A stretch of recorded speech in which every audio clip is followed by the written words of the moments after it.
चांदनी रात समीर के सुखद झोंके सुर में उद्यन कुंवर अमरनाथ अपनी विस्तृत छत पर लेटे हुए मनोरमा से कह रहे थे, तुम घबराओ नहीं, मैं जल्द आऊंगा। मनोरमा ने उनकी ओर कतार नेत्रों से देखकर कहा, मुझे क्यों नहीं लेते चलते अमरनाथ, तुम्हें वहाँ कष्ट होगा। मैं कभी यहाँ रहूंगा, कभी वहाँ, सारे दिन मारा मारा फिरूंगा। पहाड़ी देश है, जंगल और बेहड़ के सिवाय बस्ती का कोसों पता नहीं। उन पर भयंकर पशुओं का भय। तुमसे यह तकलीफें ना सही जाएंगी। मनोरमा, तुम भी तो इन तकलीफों के आदी नहीं हो। अमरनाथ, मैं पुरुष हूँ, आवश्यकता पड़ने पर सभी तकलीफों का सामना कर सकता हूँ। मनोरमा गर्भ से, मैं भी स्त्री हूँ, आवश्यकता पड़ने पर आग में कूद सकती हूँ। स्त्रियों की कोमलता पुरुषों की काव्य कल्पना है।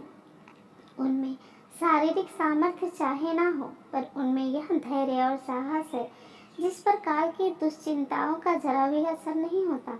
अमरनाथ ने मनोरमा को श्रद्धा में दृष्टि से देखा और बोले, यह मैं मानता हूँ, लेकिन जिस कल्पना को हम चिरकाल से प्रत्यक्ष समझते आए हैं वह एक क्षण में नहीं मिट सकती। तुम्हारी तकलीफ मुझसे ना देखी जाएगी, मुझे दुख होगा। देखो इस समय चांदनी में कितनी बहार है। मनोरमा, मुझे बहलाओ मत, मैं हट नहीं करती, लेकिन यहाँ मेरा जीवन अपार हो जाएगा। मेरे हृदय की दशा विचित्र है। तुम्हें अपने सामने न देखकर मेरे मन में तरह तरह की शंकाएं होती हैं कि कहीं चोट ना लग गई हो। शिकार खेलने जाते हो तो डरती हूँ कहीं घोड़े ने शरारत ना की हो। मुझे अनिष्ट का भय सदैव सताया करता है। अमरनाथ, लेकिन मैं तो विलास का भक्त हूँ, मुझ पर इतना अनुराग करके तुम अपने ऊपर अन्याय करती हो। मनोरमा ने अमरनाथ को दबी हुई दृष्टि से देखा, जो कह रही थी, मैं तुमको तुमसे ज्यादा पहचानती हूँ। बुंदेलखंड में भीषण दुर्भिक्ष था, लोग वृक्षों की छालें छील छील कर खाते थे। क्षुधा पीड़ा ने भक्ष्य की पहचान मिटा दी। पशुओं का तो कहना ही क्या, मानव संतानें कौड़ियों के मूल बिकती थी, पादरियों की चढ़ बनी थी। उनके अनाथालयों में नित्य गोल के गोल बच्चे भेड़ों की भांति हाके जाते थे। माँ की ममता मुट्ठी भर अनाज पर कुर्बान हो जाती। कुंवर अमरनाथ काशी सेवा समिति के व्यवस्थापक थे। समाचार पत्रों में यह रोमांचकारी समाचार देखे तो तड़प उठे। समिति के कई नए युवकों को साथ लिया और बुंदेलखंड जा पहुंचे। मनोरमा को वचन दिया कि प्रतिदिन पत्र लिखेंगे और यथासंभव जल्द लौट आएंगे। एक सप्ताह तक तो उन्होंने अपना वचन पालन किया, लेकिन सने सने पत्रों में विलंब होने लगा। अक्सर इलाके डाकघर से बहुत दूर पड़ते थे। यहाँ से नित्य प्रति पत्र भेजने का प्रबंध करना दुस्साध्य था। मनोरमा वियोग दुख से विकल रहने लगी। वह अव्यवस्थित दशा में उदास बैठी रहती, कभी नीचे आती, कभी ऊपर जाती, कभी बाग में जा बैठती। जब तक पत्र न आता वह इसी भांति व्यग्र रहती। पत्र मिलते ही सूखे धान में पानी पड़ जाता, लेकिन जब पत्रों के आने में देर होने लगी तो उसका वियोग विकल हृदय अधीर हो गया। बार बार पछताती कि मैं नाहक उनके कहने में आ गई, मुझे उनके साथ जाना चाहिए था। उसे किताबों से प्रेम था, पर अब उनकी ओर ताकने का भी जी नहीं चाहता। विनोद की वस्तुओं से उसे अरुचि सी हो गई। इस प्रकार एक महीना गुजर गया। एक दिन उसने सपने देखा कि अमरनाथ द्वार पर नंगे सिर नंगे पैर खड़े रो रहे हैं।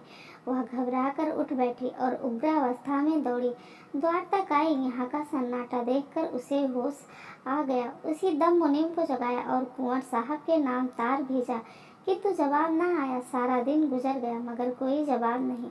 दूसरी रात भी गुजरी, लेकिन जवाब का पता न था। मनोरमा निर्जल निराहार मूर्छित दशा में अपने कमरे में पड़ी रहती। जिसे देखती उसी से पूछती, जवाब आया? कोई द्वार पर आवाज देता तो दौड़ी हुई जाती और पूछती, कुछ जवाब आया? उसके मन में विविध शंकाएं उत्पन्न होती। लौड़ियों से स्वप्न का आशय पूछती। स्वप्नों के कारण और विवेचना पर कई ग्रंथ पढ़ डाले, पर कुछ रहस्य न खुला। लौड़िया उसे दिलासा देने के लिए कहती, कुंवर जी कुशल से हैं? स्वप्न में किसी को नंगे पैर देखे तो समझो वह घोड़े पर सवार है। घबराने की कोई बात नहीं, लेकिन रमा को इस बात से तस्कीन न होती। उसे तार के जवाब की रट लगी हुई थी। यहाँ तक कि 4 दिन गुजर गए। किसी मोहल्ले में मदारी का आ जाना बाल वृंद के लिए एक महत्व की बात है। उसके डमरू की आवाज में खोचे वाले की क्षुधावर्धक ध्वनि से भी अधिक आकर्षण होता है। इसी प्रकार मोहल्ले में किसी ज्योतिषी का आ जाना मार्के की बात है। एक क्षण में इसकी खबर घर घर फैल जाती। सास अपनी बहुओं को लिए आ पहुंचती है। माता भाग्यहीन कन्या को लेकर आ जाती है। ज्योतिषी जी दुख सुख की अवस्था अनुसार वर्षा करने लगते हैं।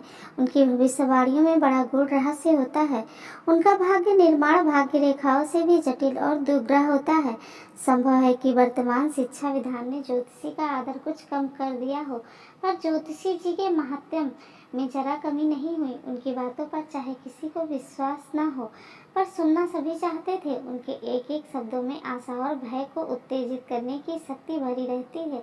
विशेषता उसकी अमंगल सूचना तो वज्रपात के तुल्य है, घातक और दग्धकारी। तार भेजे हुए आज 5वां दिन था कि कुंवर साहब के द्वार पर एक ज्योतिषी का आगमन हुआ। तत्काल मोहल्ले की महिलाएं जमा हो गई। ज्योतिषी जी भाग्य विवेचन करने लगे। किसी को रुलाया, किसी को हंसाया। मनोरमा को खबर मिली।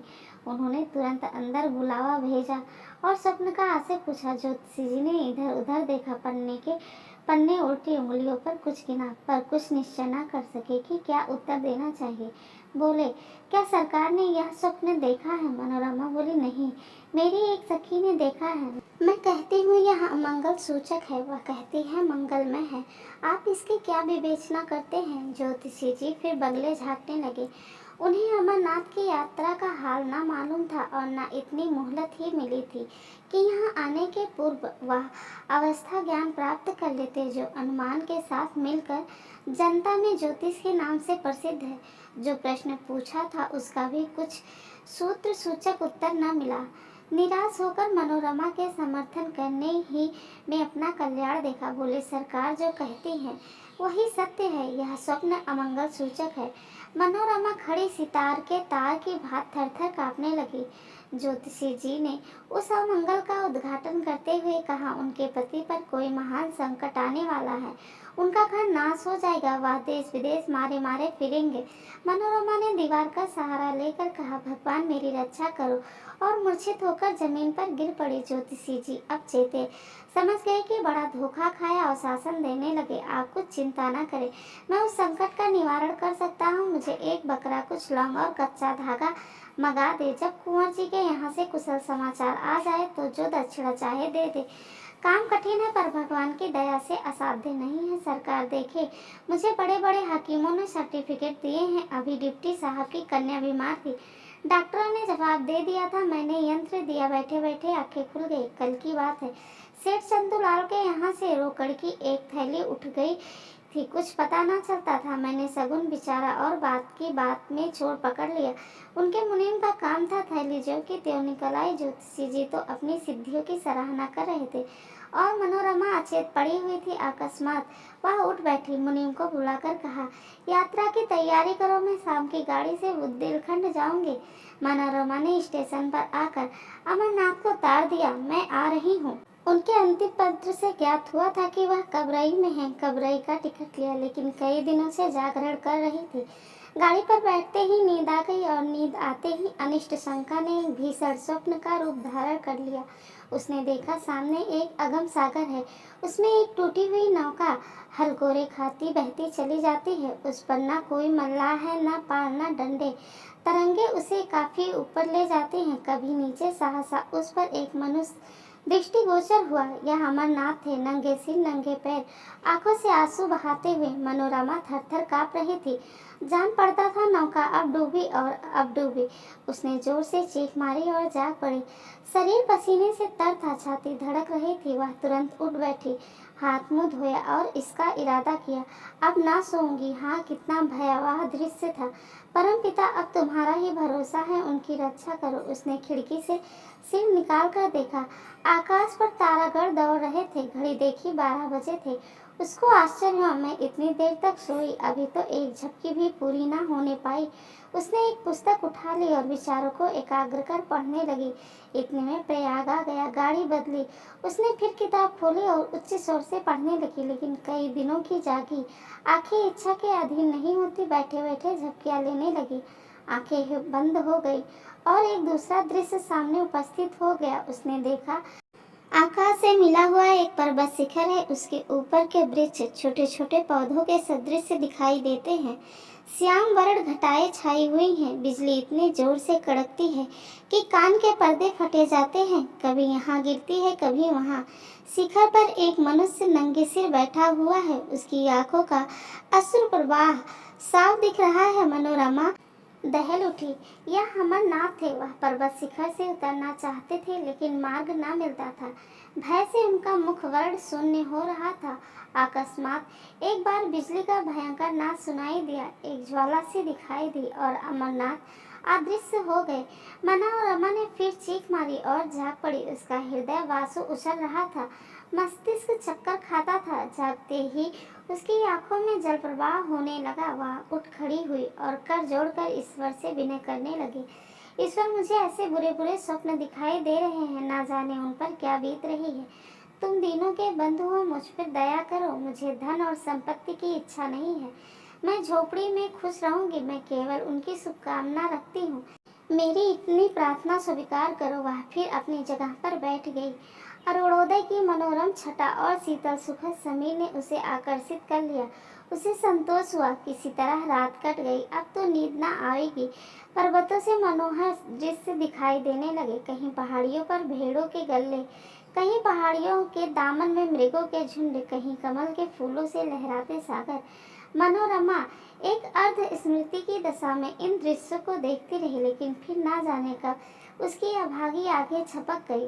उसने देखा, अमरनाथ घोड़े पर सवार एक पुल पर चले जाते हैं। नीचे नदी उमड़ी हुई है। पुल बहुत तंग है। घोड़ा रह रहकर बिदकता है और अलग हो जाता है। मनोरमा के हाथ पांव फूल गए। वह उच्च स्वर से चिल्ला चिल्ला कर कहने लगी, घोड़े से उतर पड़ो, घोड़े से उतर पड़ो। यह कहते हुए वह उनकी तरफ झपटी। आंखें खुल गई। गाड़ी किसी स्टेशन के प्लेटफार्म से सनसनाती चली जाती थी।